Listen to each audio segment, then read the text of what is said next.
Selma was different, that they were willing to kill, burn, bomb, destroy. So to ask artists and people to go into Selma was a whole different game. Harry Belafonte remembers the backdrop for a major flashpoint in the civil rights movement, the Selma to Montgomery marches in 1965. 50 miles had to be covered, but the real obstacle was hate. Not long after 600 marchers began on Sunday, March 7th, police brutally beat them, driving them back to Selma. When Bloody Sunday happened, and then Dr. King decided to march again after it, what was the mood? The mood was anger. The mood was rebellious. The question is, what do we do in the face of this kind of rage and this kind of mayhem? And the bottom line was that we'll go back as often as necessary. Belafonte, enlisted by Dr. King to bring artists into the movement, convinced the likes of Joan Baez, Paul Newman, and Marlon Brando. But one of his first calls was to old friend and supporter Tony Bennett. Well, I didn't want to do it. But then he told me what went down, what was going down, how some blacks were burned, had gasoline thrown on them, and they were burned. When I heard that, I said, I'll go with you. In that black-white divide, white faces would see your face. What do you think they thought about you? I thought you were a goddamn traitor. There was a spirit that we decided we're just going to march right through it, no matter what. After a federal court affirmed the right to march against the government and National Guard troops were ordered to protect marchers, protesters grew from 600 to 25,000.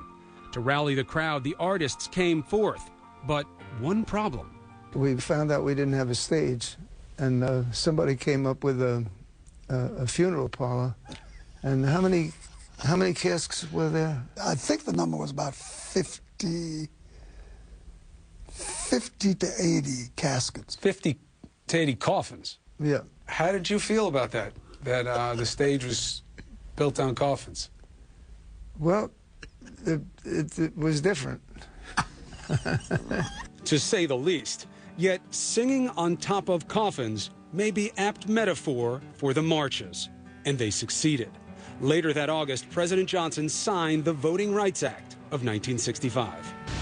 Its purpose is not to divide, but to end divisions. Change that Bennett could feel even in the place that scared him the most. Many years later, I went back to Selma just as an engagement, and I was pretty concerned about it. I wonder how I'm going to be treated. It changed that area. They were much more human, much more civilized about just accepting a good soul. It made me feel like it worked. It really worked. That march worked. But that work is unfinished, says Belafonte. And he wonders if today's black celebrities will take up the cause. You talked about the next generation or the current generation. And where's the new Harry Belafonte?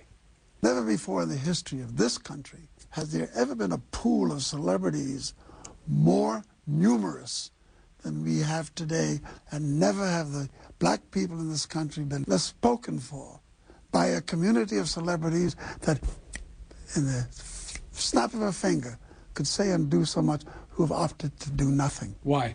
And they're so busy becoming hedonistic about the harvest and the material successes that they have received as a result of the success of that mission that they have forgotten that there was ever a mission. His message is clear. The march is in the past, but the movement for fairness under law for all, for justice, must continue. Civil rights is a constant. It's never of the past.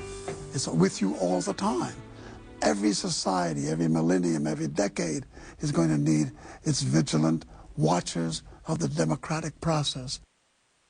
And here's one footnote to history. Earlier this month, the Edmund Pettus Bridge in Selma was designated as a National Historic Landmark.